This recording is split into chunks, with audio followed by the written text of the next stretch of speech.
আপনি কত বছর ধরে থিয়েটারের সঙ্গে যুক্ত?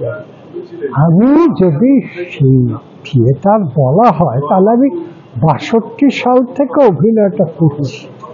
আপনি ৬২ সাল মানে তখন ওই নানান অ্যামেচার দল তখন খুব এক সময় এত তো তখন বিনোদনের ইয়ে ছিল না, দূরদর্শন ছিল না, টিভি মাধ্যমটা ছিল না।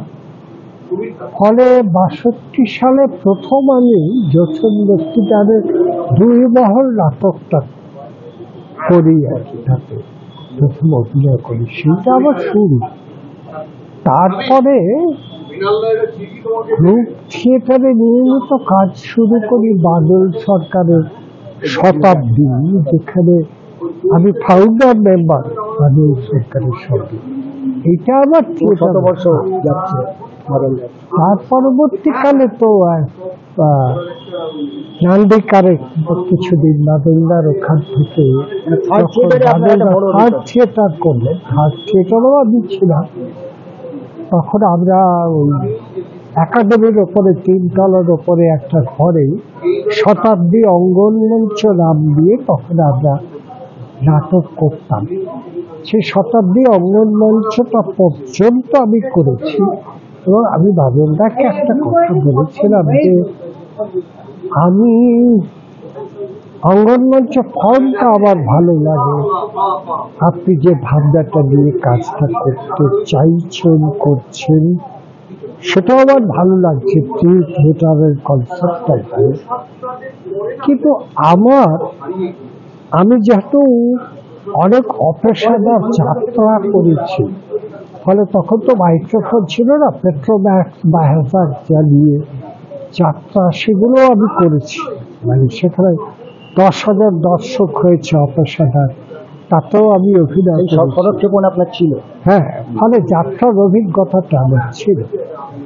তখন আমি বলেছিলাম যে থার্ড থিয়েটার একটা ফর্ম ঠিক, কিন্তু আমি যেহেতু যাত্রা চারপাশে দর্শক মাঝখানে আমরা তার আস্বাদ পেয়ে গেছি, ফলে আমাকে আর ওইটা তেমন ভাবে আকর্ষিত করছিল। কিন্তু পরবর্তীকালে তখন বাদলদা বললেন যে তুমি তাহলে যেটা তোমার ভালো লাগে তুমি সেইটা করো। তখন আমাকে তৃপ্তি দিয়ে এবং মানে তৃপ্তি দিদার কেয়া দিয়ে আমাকে বলেন যে তুই এক কাজ কর, যখন শতাব্দী ছেড়েই দিলি তুই তাহলে আমাদের নান্দিকারে ছেড়ে।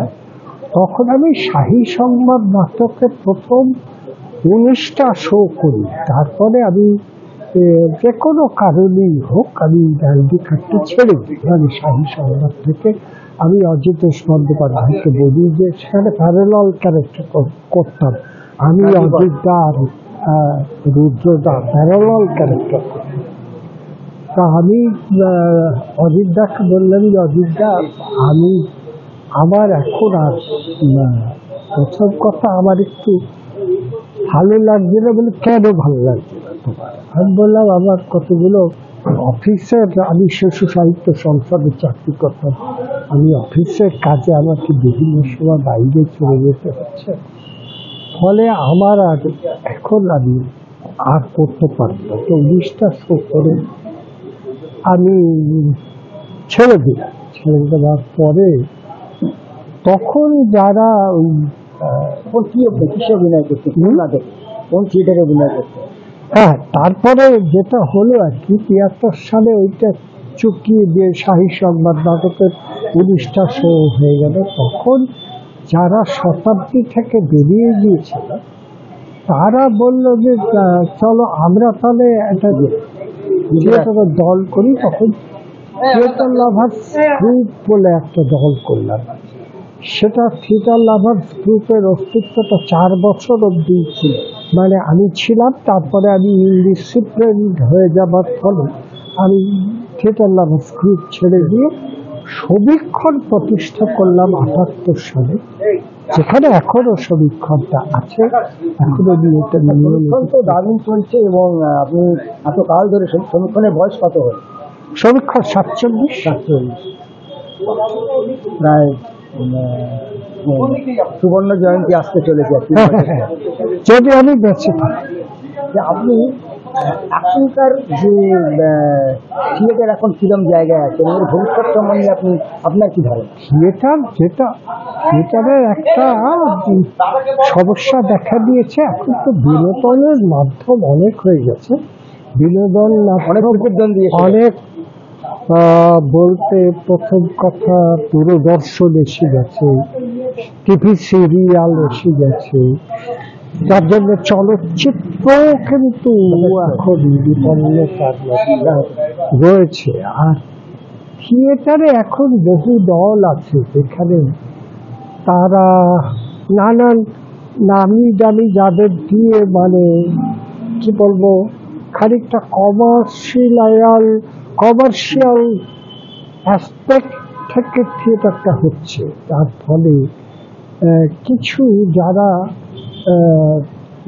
কি বলবো যারা সেলেবল কমোডিটি বলতে পারি আমি, তাদের নিয়ে থিয়েটারটা চালাবার একটা চেষ্টা চলছে, কিন্তু সমীক্ষণ এখন পর্যন্ত সেটা করেনি এবং আমি কখনোই বাইরের কাউকে নিয়ে করি না। আমরা কিন্তু আমাদের দলের সবাইকে নিয়েই এখনো থিয়েটারটা চলেছি। তাই সেই থিয়েটারটা থেকে প্রতারণের মতো নাটক 350 রাত্রিরের ওপরে করেছি, মানময়ী গার্লস স্কুল 250 রাত্রিরের ওপরে করেছি, 150 রাত্রিরের ওপরে আমাদের এই উজ্জ্বলের একটা নাটক সেটা আমরা করেছি।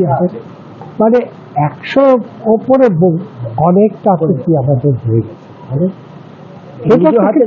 কাঁচা ঘর খাসা আপনি নিজের সমর্থই আপনারা চলেন। হ্যাঁ, আমরা আমাদের মতো করে কিন্তু চলছি।